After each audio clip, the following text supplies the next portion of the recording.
কাবিল তার ভাই হাবিলের উপরে জুলুম করেছিল, সে টিকতে পারেনি। মুসা আলাইহিস সালামের উপরে ফিরাউন জুলুম করেছিল, সেও টিকতে পারেনি। আমার ভাইয়ের, আমার রাসূলের উপরে আবু জেহেল, উতবা, শাইবারা জুলুম করেছিল, টিকতে পারেনি।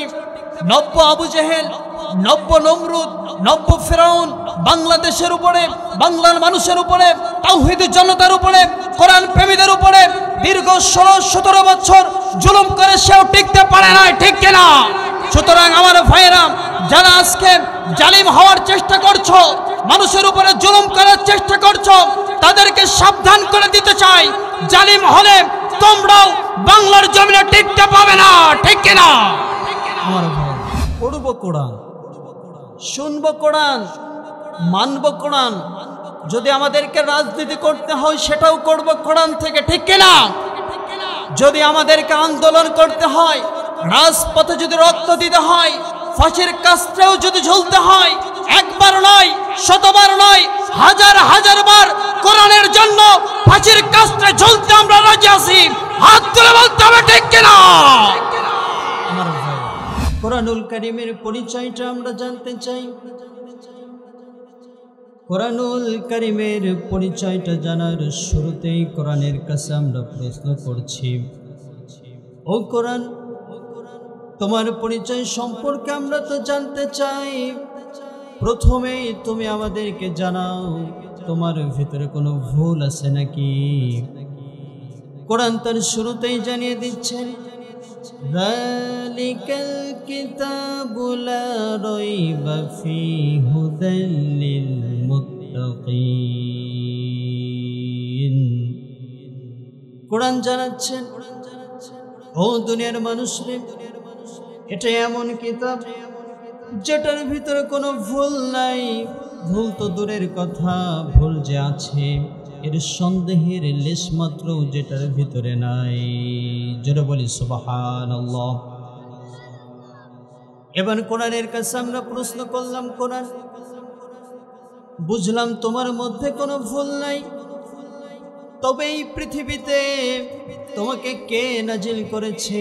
কোরআন এবার সঙ্গে সঙ্গে তার জবাবটা দিয়ে জানিয়ে দিচ্ছেন, তানজিলাম মিম্মান খালাকাল আরদা ওয়াস সামাওয়াতিল উলা।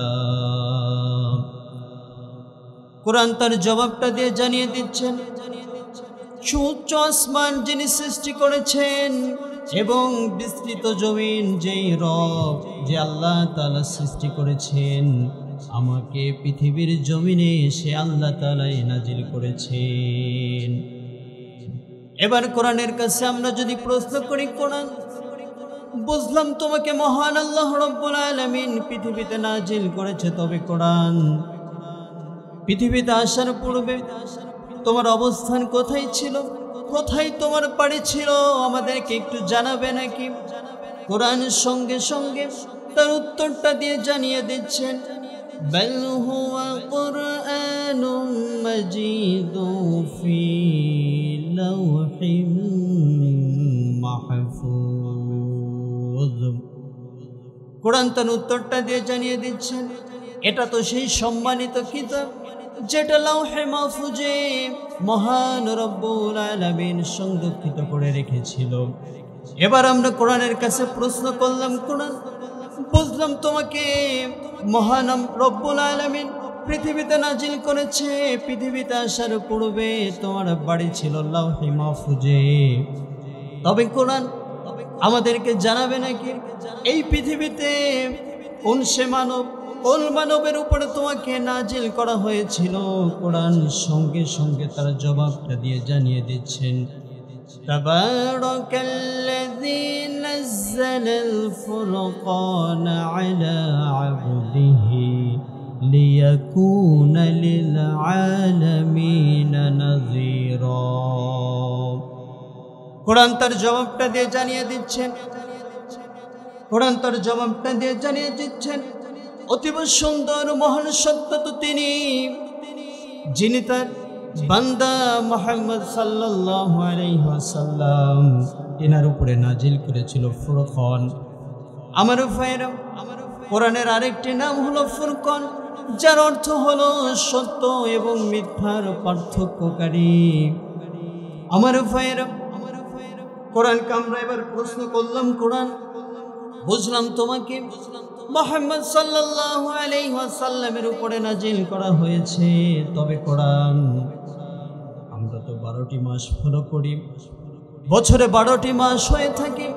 কোরআন আমাদেরকে তুমি জানাবে নাকি এই 12টি মাসের মধ্যে কোন মাসে তোমাকে নাজিল করা হয়েছিল? কোরআন তার জবাবটা দিয়ে সুন্দর করে জানিয়ে দিচ্ছেন, শাহরু রমাদানাল্লাযী উনজিলা ফীহিল কুরআন হুদাল লিন-নাসি ওয়া বায়্যিনাতিন মিনাল হুদা ওয়াল ফুরকান। জোরে বলি আল্লাহু আকবার।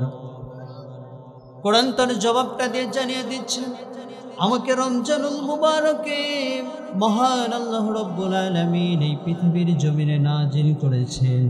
এবার আমরা কোরআনকে প্রশ্ন করলাম, কোরআন বুঝলাম তোমাকে রমজানুল মুবারকে পৃথিবীর জমিনে নাজিল করা হয়েছিল, তবে কোরআন রমজান মাস তো সাধারণত 30 দিনে হয়ে থাকে, আমাদেরকে একটু জানাবে নাকি কোন দিন অথবা কোন রাতে তোমাকে নাজিল করা হয়েছে? কোরআন তার জবাবটা দিয়ে সুন্দর করে আমাদেরকে জানিয়ে দিচ্ছেন, ইন্না আনজালনাহু ফি লাইলাতিল কদর ওয়া মা আদরাকা মা লাইলাতুল কদর। কোরআন তার জবাবটা দিয়ে জানিয়ে দিচ্ছেন, আমাকে তো পৃথিবীতে নাজিল করা হয়েছে মহামান্বিত সেই রজনী লাইলাতুল কদরে। জোরে বলি সুবহানাল্লাহ। فسبحان الذي لا يحصى امتنانه باللسان ولا بالقلم،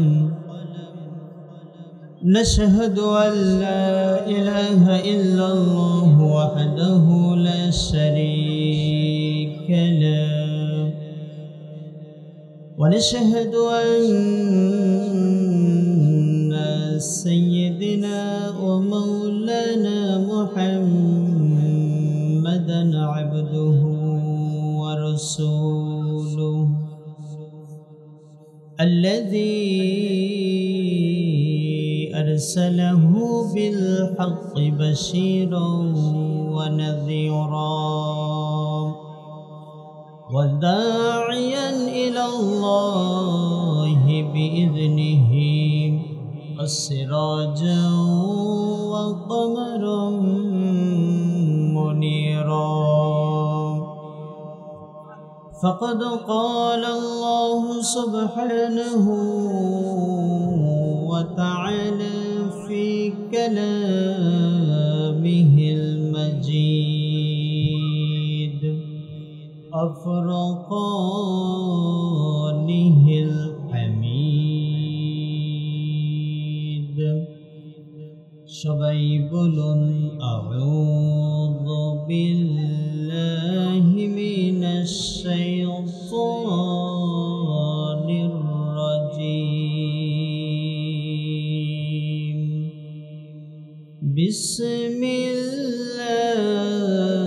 বিসমিল্লাহির রাহমানির রাহিম।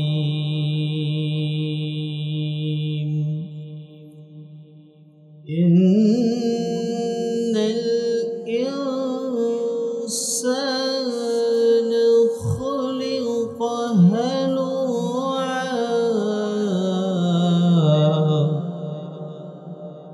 ইযা মাসসাহু আশ-শাররু জাযুআ ওয়া ইযা মাসসাহু আল-খায়রু মানুআ। আল্লাহু আকবার। বিসমিল্লাহির রাহমানির রাহিম। ইন্নাল্লাহা ওয়া মালাইকাতাহু ইউসাল্লুনা আলান নাবী ইয়া আইয়ুহাল্লাযীনা আমানু সাল্লু আলাইহি ওয়া সাল্লিমু তাসলিমা আল্লাহুম্মা সাল্লি আলা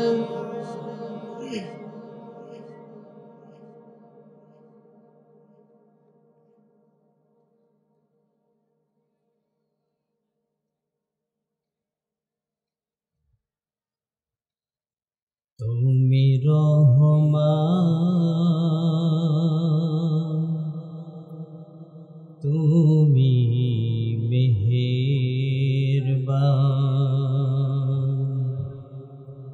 অন্ধ গাহে না শুধু তোমারি গুণগান, বুঝেও বুঝে না তব শান। তুমি রহমান, তুমি মেহেরবান, জনম জনম যদি গাহি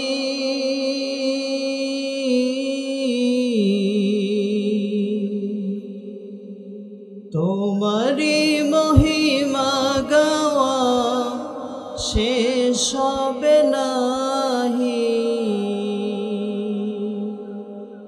ভরেও ভরে না যেন সাহারায় প্রাণ। তুমি রহমান, তুমি মেহেরবান, অশেষ অসীম অনুপম, হৃদয় সুষমা তুমি, তুমি প্রিয়তম, প্রেমের আকাশে তুমি চিরমহিয়ান। তুমি রহমান, তুমি মেহেরবান, তুমি রহমান, তুমি মেহেরবান।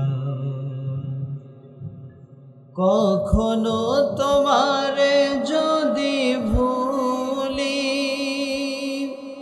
হেদায়েতের আলো জেলে নিয় কাছে তুলি, ঠাই দিও প্রিয়তম, ও গো দয়াবান। তুমি রহমান, তুমি মেহেরবান। তাফসীরুল কোরআন মাহফিল আমি সহ যত আলোচকে আলোচনা করবে, প্রত্যেকে আলোচনা করবে কোরআন থেকে। সকলে চুপ না থেকে একটু বলুন তো, প্রত্যেক আলোচনা করবে কি থেকে? কোরআন থেকে আলোচনা করবে। যে কোরআন থেকে আমরা আলোচনা শুনব, সর্বপ্রথমেই সেই কোরআনুল কারীমের পরিচয়টা আমরা একটু জানার দরকার আছে না নাই? সর্বপ্রথমেই আমরা কোরআনুল কারীমের পরিচয়টা জানব। কোরআনের কাছে প্রশ্ন করে করে আমরা কোরআনুল কারীমের পরিচয়টা জানব। বলি ইনশাআল্লাহ। আমার ভাইয়েরা, কোরআনুল কারীমের পরিচয়টা আমরা জানতে চাই। কোরআনুল কারীমের পরিচয়টা জানার শুরুতেই কোরআনের কাছে আমরা প্রশ্ন করছি, ও কোরআন, তোমার পরিচয় সম্পর্কে আমরা তো জানতে চাই। প্রথমেই তুমি আমাদেরকে জানাও, তোমার ভিতরে কোনো ভুল আছে নাকি? কোরআন তার শুরুতেই জানিয়ে দিচ্ছেন, যালিকাল কিতাবু লা রাইবা ফীহি হুদাল লিল মুত্তাকিন। কোরআন জানাচ্ছেন, ও দুনিয়ার মানুষরে, এটা এমন কিতাব যেটার ভিতরে কোনো ভুল নাই। ভুল তো দূরের কথা, ভুল যে আছে এর সন্দেহের লেশ মাত্র যেটার ভিতরে নাই। জোরে বলি সুবহানাল্লাহ। এবার কোরআনের কাছে আমরা প্রশ্ন করলাম, কোরআন বুঝলাম তোমার মধ্যে কোনো ভুল নাই, তবে এই পৃথিবীতে তোমাকে কে নাজিল করেছে? কোরআন এবার সঙ্গে সঙ্গে তার জবাবটা দিয়ে জানিয়ে দিচ্ছেন, তানজিলাম মিম্মান খালাকাল আরদা ওয়াস সামাওয়াতিল উলা। কোরআন তার জবাবটা দিয়ে জানিয়ে দিচ্ছেন, সুউচ্চ আসমান যিনি সৃষ্টি করেছেন এবং বিস্তৃত জমিন যেই রব, যে আল্লাহ তাআলা সৃষ্টি করেছেন, আমাকে পৃথিবীর জমিনে সে আল্লাহ তাআলাই নাজিল করেছেন। এবার কোরআনের কাছে আমরা যদি প্রশ্ন করি, কোরআন বুঝলাম তোমাকে মহান আল্লাহ রব্বুল আলামিন পৃথিবীতে নাজিল করেছে, তবে কোরআন পৃথিবীতে আসার পূর্বে তোমার অবস্থান কোথায় ছিল, কোথায় তোমার বাড়ি ছিল, আমাদেরকে একটু জানাবে নাকি? কোরআন সঙ্গে সঙ্গে তার উত্তরটা দিয়ে জানিয়ে দিচ্ছেন, বাল হুয়া কুরআনুম মাজিদুন ফি লাওহিম মাহফুজ। কোরআন তার উত্তরটা দিয়ে জানিয়ে দিচ্ছেন, এটা তো সেই সম্মানিত কিতাব যেটা লাওহে মাহফুজে মহান রব্বুল আলামিন সংরক্ষিত করে রেখেছিল। এবার আমরা কোরআনের কাছে প্রশ্ন করলাম, কোরআন বুঝলাম তোমাকে মহান রব্বুল আলামিন পৃথিবীতে নাজিল করেছে, পৃথিবীতে আসার পূর্বে তোমার বাড়ি ছিল লাওহে মাহফুজে, তবে কোরআন আমাদেরকে জানাবে নাকি এই পৃথিবীতে কোন সে মানব, কোন মানবের উপরে তোমাকে নাজিল করা হয়েছিল? কোরআন সঙ্গে সঙ্গে তার জবাবটা দিয়ে জানিয়ে দিচ্ছেন, তাবারাকাল্লাযী নাযালাল ফুরকানা আলা আবদিহি লিয়াকুনা লিল আলামিনা নাযীরা। কোরআন তার জবাবটা দিয়ে জানিয়ে দিচ্ছেন, কোরআন তার জবাবটা দিয়ে জানিয়ে দিচ্ছেন, অতীব সুন্দর মহান সত্য তো তিনি, যিনি তার বান্দা মুহাম্মদ সাল্লাল্লাহু আলাইহি ওয়াসাল্লাম এনার উপরে নাজিল করেছিল ফুরকান। আমার ভাইরা, কোরআনের আরেকটি নাম হলো ফুরকান, যার অর্থ হলো সত্য এবং মিথ্যার পার্থক্যকারী। আমার ভাইরা, কোরআনকে আমরা এবার প্রশ্ন করলাম, কোরআন বুঝলাম তোমাকে মুহাম্মদ সাল্লাল্লাহু আলাইহি ওয়াসাল্লামের উপরে নাজিল করা হয়েছে, তবে কোরআন আমরা তো 12টি মাস ফলো করি, বছরে 12টি মাস হয়ে থাকে, কোরআন আমাদেরকে তুমি জানাবে নাকি এই 12টি মাসের মধ্যে কোন মাসে তোমাকে নাজিল করা হয়েছিল? কোরআন তার জবাবটা দিয়ে সুন্দর করে জানিয়ে দিচ্ছেন, শাহরু রমাদানাল্লাযী উনজিলা ফীহিল কুরআন হুদাল লিন-নাসি ওয়া বায়িনাতিন মিনাল হুদা ওয়াল ফুরকান। জোরে বলি আল্লাহু আকবার। কোরআন তার জবাবটা দিয়ে জানিয়ে দিচ্ছেন, আমাকে রমজানুল মুবারকে মহান আল্লাহ রব্বুল আলামিন এই পৃথিবীর জমিনে নাজিল করেছেন। এবার আমরা কোরআনকে প্রশ্ন করলাম, কোরআন বুঝলাম তোমাকে রমজানুল মুবারকে পৃথিবীর জমিনে নাজিল করা হয়েছিল, তবে কোরআন রমজান মাস তো সাধারণত 30 দিনে হয়ে থাকে, আমাদেরকে একটু জানাবে নাকি কোন দিন অথবা কোন রাতে তোমাকে নাজিল করা হয়েছে? কোরআন তার জবাবটা দিয়ে সুন্দর করে আমাদেরকে জানিয়ে দিচ্ছেন, ইন্না আনজালনাহু ফি লাইলাতিল কদর ওয়া মা আদরাকা মা লাইলাতুল কদর। কোরআন তার জবাবটা দিয়ে জানিয়ে দিচ্ছেন, আমাকে তো পৃথিবীতে নাজিল করা হয়েছে মহামান্বিত সেই রজনী লাইলাতুল কদরে। জোরে বলি সুবহানাল্লাহ। এবার আমরা কোরআনকে প্রশ্ন করলাম, কোরআন বুঝলাম তোমাকে রমজানুল মুবারকে লাইলাতুল কদরে দুনিয়ার জমিনে নাজিল করা হয়েছে, তবে কোরআন আমাদেরকে একটু জানাবে নাকি দুনিয়াতে তুমি যে এসেছো, দুনিয়াতে আসা তোমার মিশন কি, ভিশন কি, মূল লক্ষ্যটা তোমার কি, কি লক্ষ্য নিয়ে তুমি দুনিয়াতে এসেছো?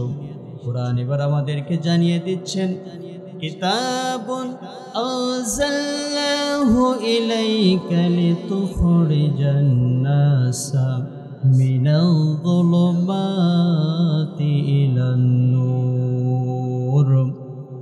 কোরআন জানিয়ে দিচ্ছেন জুলুমাতের পথে থাকা, অন্ধকারের পথে থাকা মানুষগুলোকে জুলুমাত থেকে ফিরিয়ে, অন্ধকার থেকে ফিরিয়ে মানুষদেরকে আলোর রাস্তায় নিয়ে আসার জন্য মহান রব্বুল আলামিন আমাকে দুনিয়াতে নাজিল করেছেন। জোরে বলি সুবহানাল্লাহ। জুলুমাত কি, অন্ধকার কি? জুলুমাত হলো সোশ্যালিজম, জুলুমাত হলো ন্যাশনালিজম, জুলুমাত হলো সেকুলারিজম। কোরআনের আইন বাদ দিয়ে মানব রচিত যত প্রকার তন্ত্র মন্ত্র, যত আইন, যত মতবাদ রয়েছে, প্রত্যেকটা আইন, প্রতিটি মতবাদই হলো জুলুমাত, প্রত্যেকটি মতবাদই হলো অন্ধকার। কোরআন বলছেন এই অন্ধকারের পথে যদি মানুষগুলো ছুটতে থাকে, এই অন্ধকারের পথে যদি মানুষগুলো চলে, তাহলে তাদের স্থান হয়ে যাবে জাহান্নাম। আর মহান আল্লাহ রব্বুল আলামিন ওই জাহান্নাম থেকে, ওই জুলুমাত থেকে, ওই অন্ধকার থেকে মানুষগুলোকে ফিরিয়ে আলোর রাস্তায় নিয়ে এসে তাদেরকে জান্নাতে ঢোকানোর জন্য, জান্নাতমুখী করার জন্য আমাকে দুনিয়ার জমিনে নাজিল করেছেন। যারা বলি সুবহানাল্লাহ। এবার আমরা কোরআনের কাছে প্রশ্ন করলাম, কোরআন বুঝলাম তোমাকে মানুষকে আলোর রাস্তায় আনার জন্য তোমাকে নাজিল করা হয়েছে, তবে আমরা যদি আলোর রাস্তায় আসি তাহলে আমাদের বেনিফিট কি, আমাদের লাভটা কি হবে?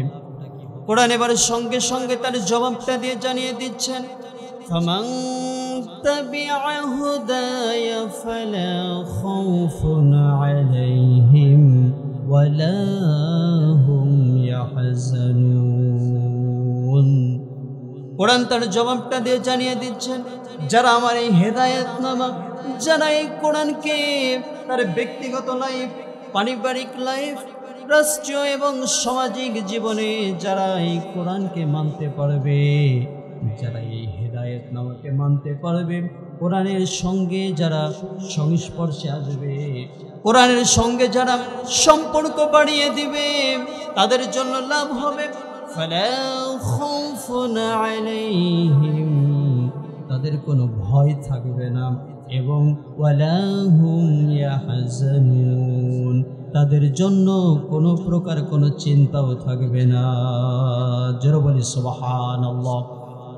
এবার আমরা কোরআনকে বললাম, কোরআন বুঝলাম তোমাকে যদি আমরা মেনে নিই তাহলে আমাদের কোনো ভয় থাকবে না, আমাদের কোনো চিন্তাও থাকবে না।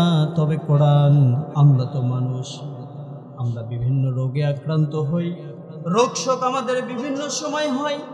তোমাকে যদি আমরা মেনে চলি, তোমাকে যদি আমরা অনুসরণ করি, তোমার কাছ থেকে যদি আমরা প্রেসক্রিপশন গ্রহণ করি, তাহলে আমরা রোগ থেকে মুক্তি পাবো নাকি, আমাদের শেফা হবে নাকি? কোরআন সুন্দর করে সঙ্গে সঙ্গে জানিয়ে দিচ্ছেন, وَنُنَزِّلُ مِنَ الْقُرْآنِ مَا هُوَ شِفَاءٌ وَرَحْمَةٌ لِلْمُؤْمِنِينَ। কোরআন তার জবাবটা দিয়ে জানিয়ে দিচ্ছেন, গোটা দুনিয়ার সমস্ত মুমিন মুসলমানদের জন্য আল্লাহ রাব্বুল আলামিন কোরআনকে শিফা স্বরূপ নাজিল করেছেন। যারা বলি সুবহানাল্লাহ।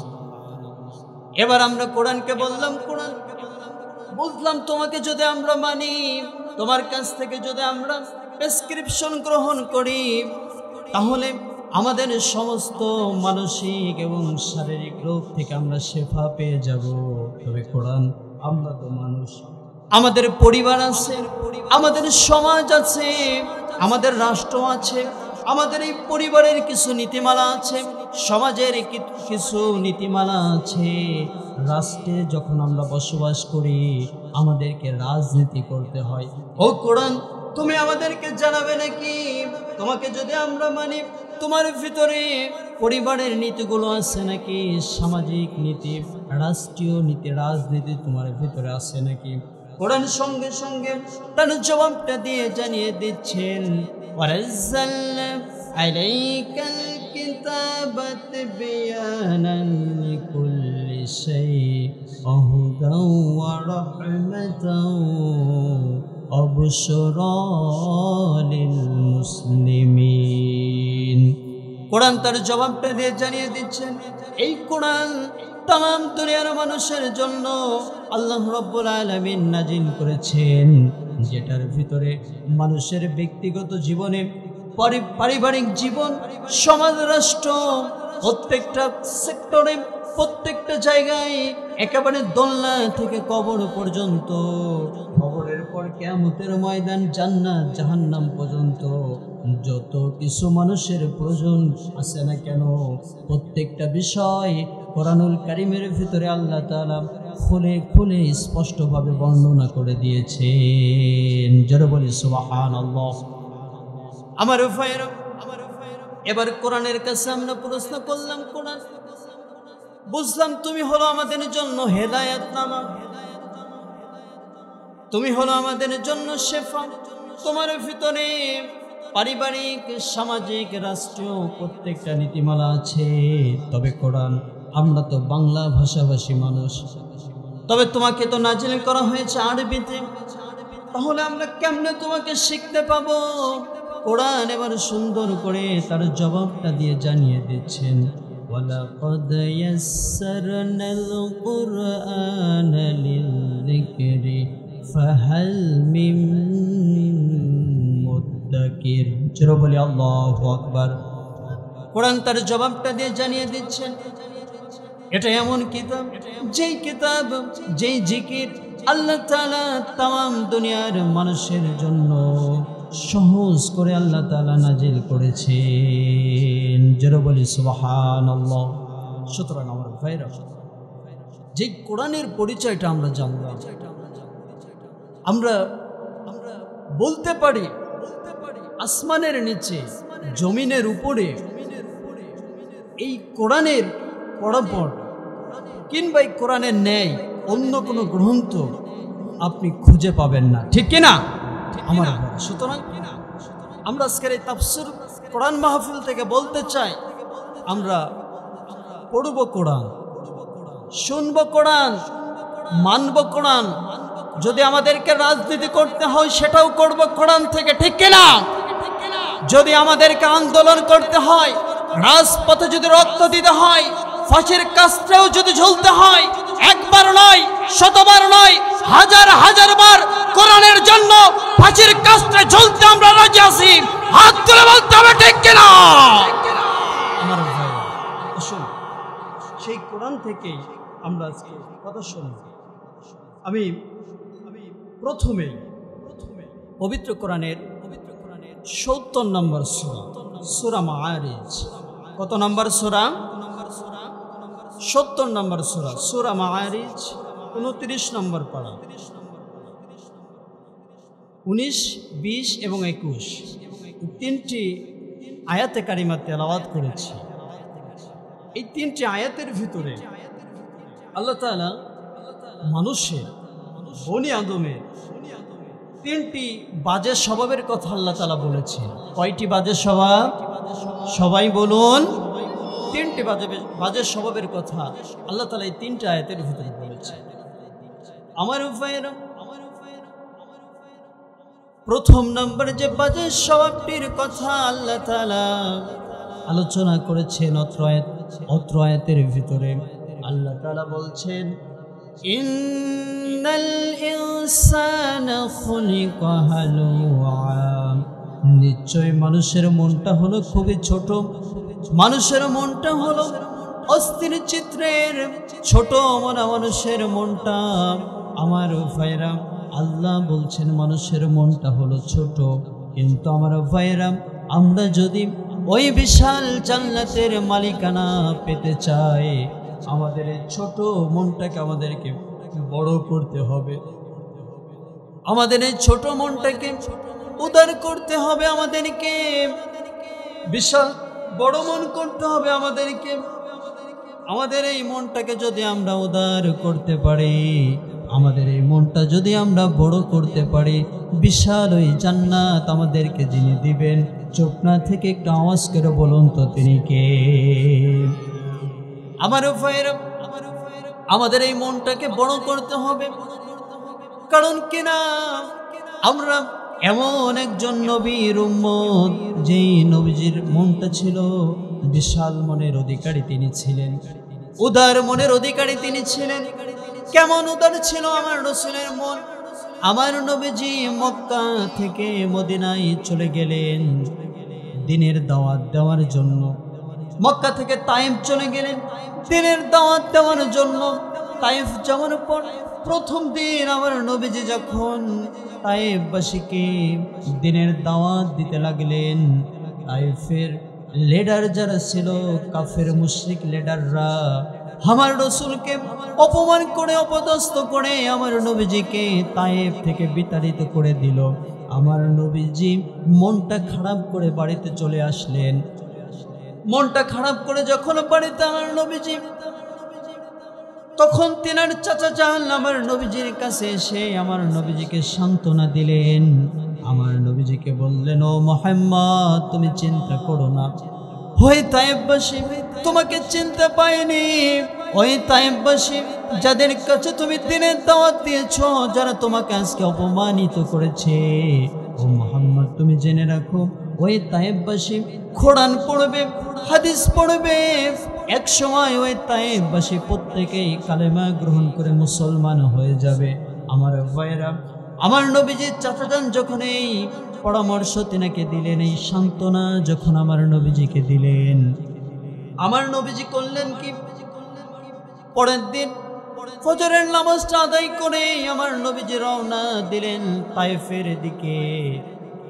অপরদিকে রাতের বেলা কাফের মুশরিকরা, কাফের লিডারগুলো তারা করলো কি, তায়েফের বাছাই করা 100 জন যুবককে তারা দাঁড় করালো, 100 জন যুবককে নিযুক্ত করলো।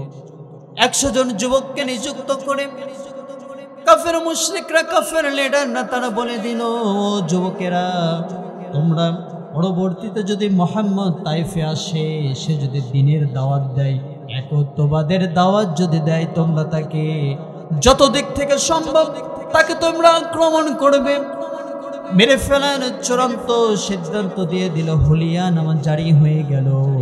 ওইদিকে যেই যুবকগুলোকে আমার রাসূলের পিছনে লেলিয়ে দেওয়া হলো, ওই যুবকগুলোকে বলা হলো, তোমরা যদি মুহাম্মদকে মারতে পারো, তোমাদের জন্য উপহার স্বরূপ স্বর্ণ মুদ্রা দেওয়া হবে, তোমাদের জন্য উপহার স্বরূপ ঘোড়া দেওয়া হবে, লাল বর্ণের ঘোড়া দেওয়া হবে, এমনকি তোমাদের জন্য উপহার স্বরূপ এই তায়েফ শহর, মক্কা মদিনার যত সুন্দরী নারী আছে, এই নারীদেরকে তোমাদের রাতের বিছানার সঙ্গী করে দেওয়া হবে, এমনকি এই নারীদেরকে তোমরা বিবাহ করতে পারবে। এই প্রলোভন দেখিয়ে ওই যুবকদেরকে আমার রাসূলের পিছনে লেলিয়ে দেওয়া হলো। পরবর্তী দিন আমার নবীজি যখন তায়েফে আসলেন দ্বীনের দাওয়াত প্রচার করার জন্য, আমার নবীজি যখন তায়েফে আসলেন, তায়েফে আসার পর আমার নবীজি এখনো কালেমার বাণী মানুষের কাছে পৌঁছায়নি, অর্থাৎ আমার নবীজি তার মুখ দিয়ে কোনো কথা বাহির করার আগে রাতের বেলা যেই যুবকদেরকে আমার রাসূলের জন্য, আমার রাসূলকে মারার জন্য নিযুক্ত করা হয়েছিল, ওই যুবকগুলো করলো কি, অতর্কিতভাবে আমার রাসূলের উপরে হামলা শুরু করে দিল, পাথর নিক্ষেপ করতে আরম্ভ করে দিল আমার রাসূলের গায়ে। আমার নবীজির গায়ে পাথর নিক্ষেপ করলো তারা। আমার নবীজির শরীরটা ক্ষত বিক্ষত হয়ে গেল পাথরের আঘাতে, রক্ত ঝরতে আরম্ভ করে দিল। আমার নবীজি করলো কি, তেনার গলা থেকে রুমালটা তিনি নিয়ে শরীরের রক্তগুলো তিনি মুছতে গেল। সাইয়েদনা জিবরাইল আমিন এসে আমার নবীজিকে বলতেছেন, ইয়া রাসূলুল্লাহি, আপনি রক্ত মুছার জন্য কেন ব্যস্ত হয়ে পড়েছেন? আমার নবীজি যখন জিব্রাইল আমিনকে বলতেছেন, ও ভাই জিব্রাইল, তুমি হয়তো জানো না, আমার শরীরের এক ফোঁটা রক্ত যদি তাইফের জমিনে পড়ে, এই তাইফ সহ গোটা তাইফবাসীকে আল্লাহ তাআলা ধ্বংস করে দিবে। আমার ভাইরা, আমার নবীজির এই উদার মন দেখে সাইয়েদনা জিব্রাইল আমিন কেঁদে ফেললেন। তিনি চোখ দিয়ে অশ্রু ঝরে, তিনার রহমতের ফেরেশতারা কান্নায় জর্জরিত। রহমতের ফেরেশতারা আমার নবীজির কাছে এসে বলতেছেন, ইয়া রাসূলুল্লাহি, খাদে আর বলে, ইয়া রাসূলুল্লাহি, আপনি একটিবার আমাদেরকে অর্ডার দিন, এই তাইফের চতুর্পাশে যেই পাহাড়গুলো আছে, এই পাহাড়গুলোকে আমরা উপরে উঠিয়ে এই তায়েববাসীর উপরে এই পাহাড়গুলোকে চাপা দিয়ে তাদেরকে দুনিয়া থেকে নিশ্চিহ্ন করে দিব। আমার নবীজি ফেরেশতাদেরকে বললেন, তোমরা দূরে সরে যাও, তোমরা চলে যাও, তোমরা কোন তায়েববাসীকে মারতে চাচ্ছ? এই তায়েববাসী আজকে তারা আমাকে চিনতে পায়নি, তারা এক সময় কোরআন পড়বে, আল্লাহকে চিনবে, আমাকে চিনবে। এই তায়েববাসী এক সময় তারা প্রত্যেকে কালেমা গ্রহণ করে মুসলমান হয়ে যাবে। যারা বলি সুবহানাল্লাহ। সুতরাং আমার ভাই, আমার নবীজির মনটা ছিল উদার, আমার নবীজি ছিল উদার মনা। সুতরাং আল্লাহ তাআলা বলছেন, ইন্নাল ইনসানা খুলিকা হালুআ, মানুষের মনটা হলো অস্থির চিত্রের ছোট মনা। আমাদের এই ছোট মনটাকে উদার করতে হবে, বড় করতে হবে। আমার ভাই, আমরা কত ছোট মনা দেখেন। অনেকে আছে 5 ওয়াক্ত নামাজ পড়ে, তাহাজ্জুদ পড়ে, হজও করেছে, আবার যাকাতও প্রদান করে, কিন্তু কি সমাচার? মসজিদে নামাজের পরে কেন দোয়া মোনাজাত হয় না? ও কেন বুকের উপরে হাত বাঁধবে? ও কেন নাভির নিচে হাত বাঁধবে? এইটা নিয়ে বিভিন্ন গোলযোগ আছে না নাই বলেন? মারামারি, এমনকি মামলা হয়, এমনকি এটা নিয়ে জেল জরিমানাও হয়ে যায়, ঠিক কিনা?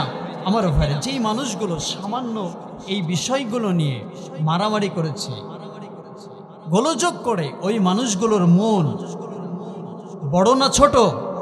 আমি তো বলবো ওই মানুষগুলোর মন হলো ছোট। ছোট মন হওয়ার কারণে ওই মানুষগুলো সামান্য বিষয় নিয়ে তারা তাদের ভিতরে গোলযোগ সৃষ্টি করে।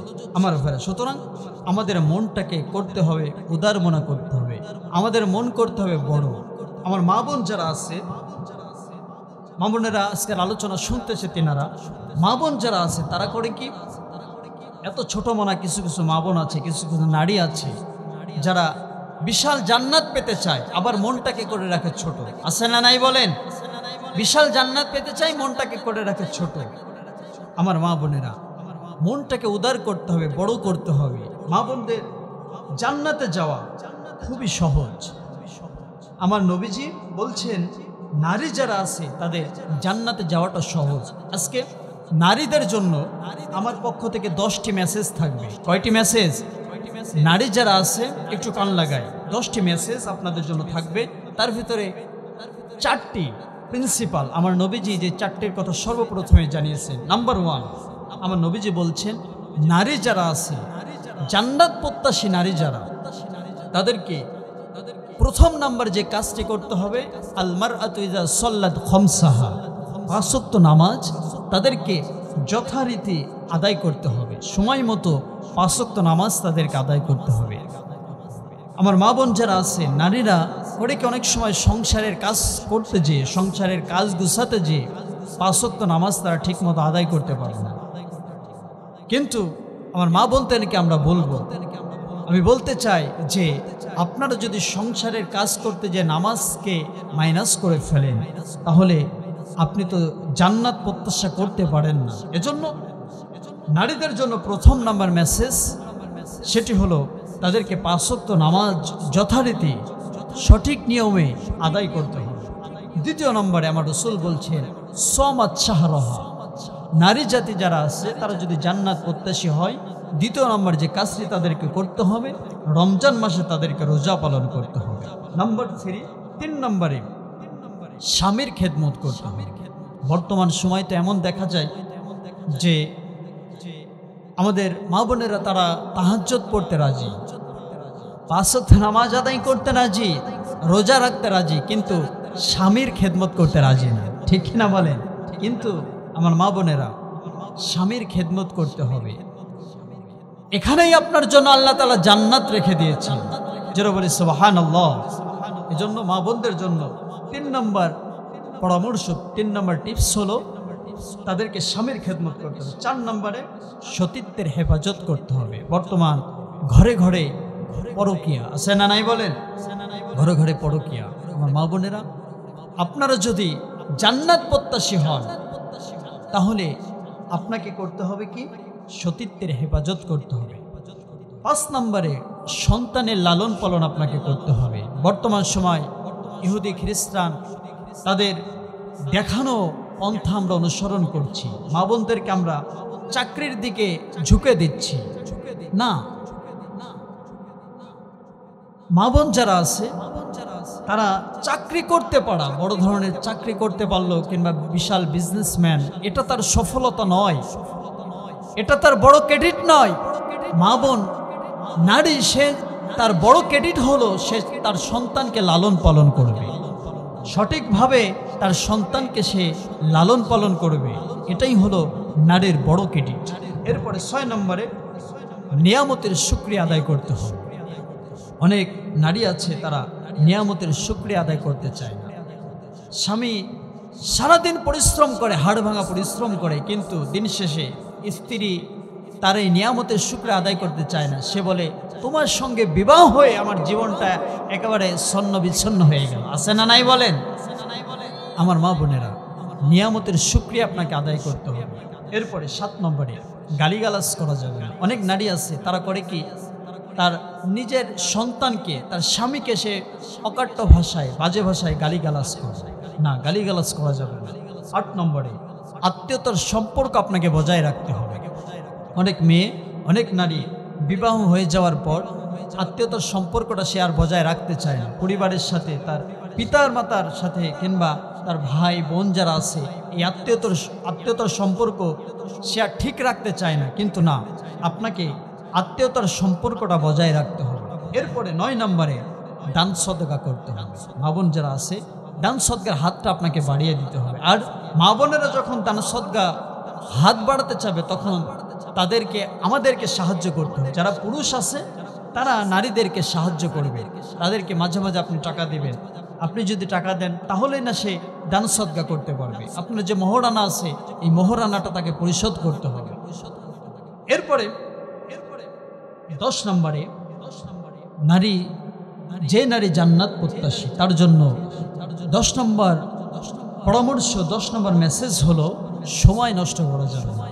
অনেক নারী আছে যারা কিনা অনেক বেহুদা সময় নষ্ট করে ফেলে, বাজে সময় কাটিয়ে দেয়, প্রতিবেশী অন্য মহিলাদের সঙ্গে মিশে বা যে আড্ডায় সে জীবন সময়টাকে অতিবাহিত করে। এজন্য আমার জান্নাত প্রত্যাশী নারী যারা, তারা এই 10টি মেসেজ, এই 10টি কাজ আমরা করব, বলি ইনশাআল্লাহ। আমার ভাইয়েরা, তাহলে আমরা আলোচনা করেছিলাম ক্ষণস্থায়ী জীবনের সুখের পরিবর্তে চিরস্থায়ী জান্নাত যারা প্রত্যাশী। আমার আল্লাহ তাআলা বলছেন পবিত্র কোরআনের 70 নম্বর সূরা মাআরিজের ভিতরে আল্লাহ তাআলা বলছেন মানুষের 3টি বাজে স্বভাব। নাম্বার 1, 1 নম্বর বাজে স্বভাব হলো ইন্নাল ইনসানা খুলিকা হালুআ। মানুষ হলো অস্থির চিত্রের ছোট মনা। আমার ভাইয়ের, আমাদের এই মনটাকে ছোট রাখা যাবে না, আমাদের এই মনটাকে বড় করতে হবে। নাম্বার 2, 2 নম্বর আল্লাহ তাআলা মানুষের যে বাজে স্বভাবের কথা আলোচনা করেছেন, আল্লাহ তাআলা বলছেন ইন্নাল ইনসানা খুলিকা হালুআ ইযা মাসসাহু শাররু জাযুআ। 2 নম্বর মানুষের যে বাজে স্বভাব সেটি হলো মানুষ একটু বিপদ হলেই একটুতেই সে ঘাবড়ে যায়, একটুতেই সে হতাশ হয়ে পড়ে, রবের প্রতি আল্লাহর প্রতি সে তাওয়াক্কুল করে না, আল্লাহর প্রতি ভরসা হারিয়ে ফেলে। কিন্তু আমার ভাইরা, সর্ব অবস্থায় আল্লাহর প্রতি আমাদেরকে তাওয়াক্কুল করতে হবে। আল্লাহ তাআলা বলছেন, ওয়া আলা রাব্বিহিম ইয়াতাওয়াক্কালুন। ও বান্দারে, প্রত্যেকটা সময় প্রত্যেকটা সেক্টরে তোমাকে আমার প্রতি তাওয়াক্কুল অর্জন করতে হবে। আমার ভাইরা, এরপরে নাম্বার 3, মানুষের 3 নম্বর যে বাজে স্বভাবের কথা আল্লাহ তাআলা বর্ণনা করেছেন, ওয়া ইযা মাসসাহুল খায়রু মানুআ। 3 নম্বর মানুষের বাজে স্বভাব হলো, যখন তাকে কোনো নিয়ামত দেওয়া হয়, নিয়ামত যখন তাকে দেওয়া হয়, এই নিয়ামতের না শুকরিয়া সে আদায় করে, নিয়ামতের সে শুকরিয়া আদায় করে না। আমার ভাইরা, সুতরাং এই 3টি বাজে স্বভাব আমাদেরকে বর্জন করতে হবে। 3 নম্বর যে বাজে স্বভাবটির কথা আল্লাহ তাআলা বলেছেন, সেটি হলো মানুষ নিয়ামত পাওয়ার পরে নিয়ামতের শুকরিয়া সে আদায় করে না। এর বাস্তব প্রমাণ আমরা দেখেছি। 16-17টি বছর আমরা জালিমের বন্দিখানায় আবদ্ধ ছিলাম, ঠিক কিনা? জালিমের বন্দিখানায় আবদ্ধ ছিলাম। যেই না কিনা 5 আগস্ট যেই না কিনা আল্লাহ তাআলা এই নিয়ামতটা আমাদেরকে দিল, স্বাধীনতা যেই দিল, কিছু কিছু মানুষ আমরা দেখতে পেতেছি, ওই মানুষগুলো এই আল্লাহ তাআলার এই স্বাধীনতা পাওয়ার পর, এই নিয়ামতটা পাওয়ার পর তারা নিজেরা এখন জালিম হওয়ার চেষ্টা করছে, ঠিক কিনা আমার ভাই? সুতরাং জালিম হওয়া যাবে না। আল্লাহ তাআলার নিয়ামতের শুকরিয়া আপনাকে আদায় করতে হবে, কারণ আপনি জালিম হয়ে টিকতে পারবেন না।